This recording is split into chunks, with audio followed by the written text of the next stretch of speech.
The new surveillance laws went through just last week.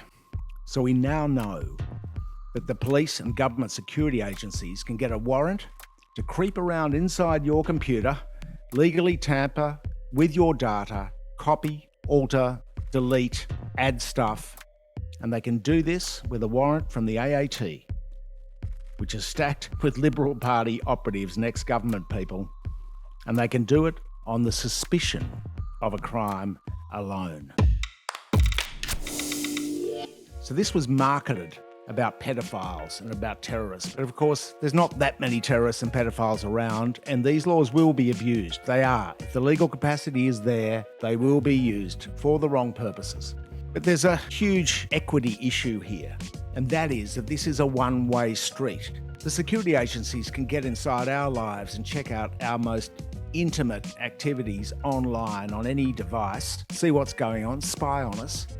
But when it comes to knowing what they're doing with our money, they're giving us the bird. Hey, right back at you, bitch.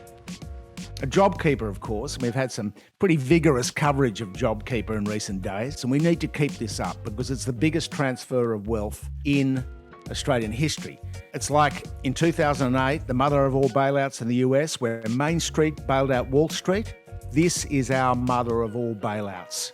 Because not only did we bail out our own companies, our own corporations and small businesses, and some of it was well targeted, but we bailed out a bunch of Italian and French elite fashion houses as well. Louis Vuitton, Gucci, Prada. This money transferred from Australian taxpayers, from the public, to foreign fashion magnates. There was an attempt in the Senate, and there have been a couple of attempts in the past few weeks, to force the government to disclose, as is the case in New Zealand, the US, Canada and Europe, the list of companies who've received public money. Nothing. They're saying it's not in the public interest to disclose what they're doing with our money, even if it goes to Prada and Gucci. So late on Friday afternoon, there's a Senate hearing.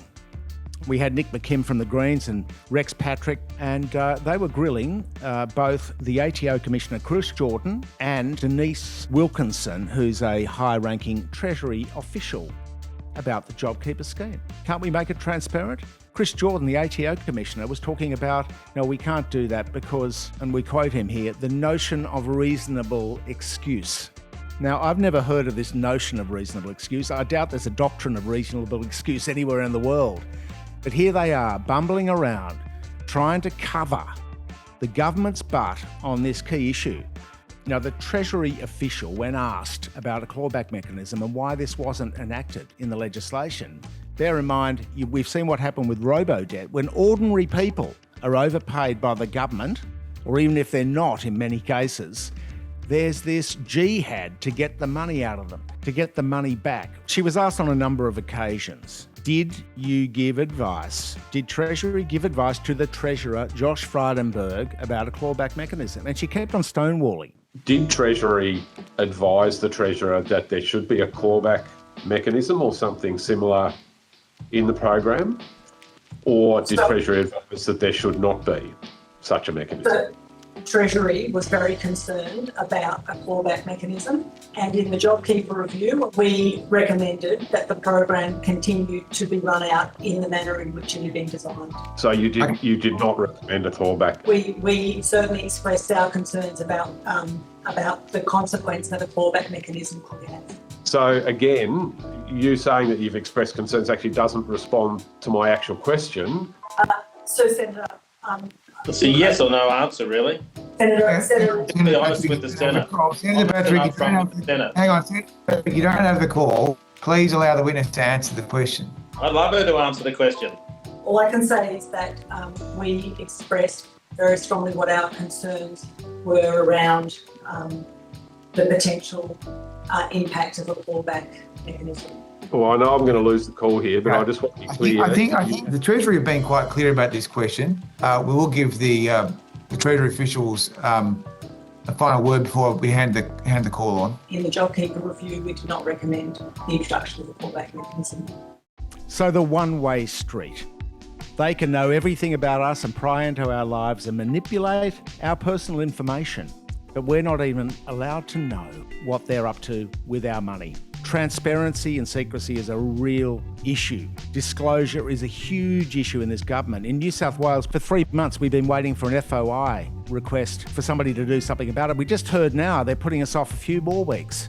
They're saying, no, we can't tell you what this public information is, what the health advice given to the Premier Gladys Berejiklian was on lockdown back in June. On the one-way street, we've got two excellent pieces, one by Greg Barnes, who basically dissects the legislation, the Identity and Disrupt Bill 2021, and shows how the legislation can be abused, how they can get into the computers and devices of any one of us on the suspicion of a crime by getting a warrant from the AAT, which is a body which is pretty feeble, stacked with ex-government people. And then there's Manal. Manal al-Sharif was the woman that got driving going for women 10 years ago in Saudi Arabia. She went to jail.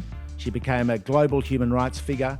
And we have the privilege of running Manal's stuff here at Michael West Media. She writes that it reminds her a bit of home. She had a look at this legislation. In order to get these surveillance laws through, the government actually had to change 10 other pieces of legislation, including human rights legislation. It sort of dovetails with Greg Barnes' story because he points out that surveillance has now superseded human rights. That is the effect of these new laws.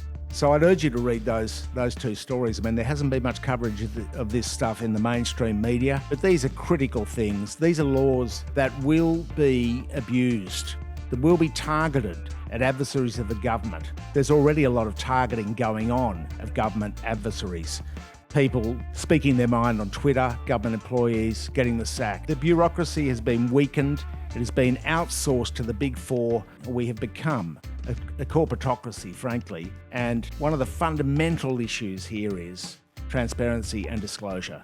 We need more transparency. We need less secrecy about what they're doing with our money. We need more protection for citizens. Simple as that. Now, if you want to see change and want to support these various critical public interest causes, please subscribe to the channel. You won't get too many emails, just a couple of notifications a week. And if you can afford to support us on Patreon, throw us a few dollars.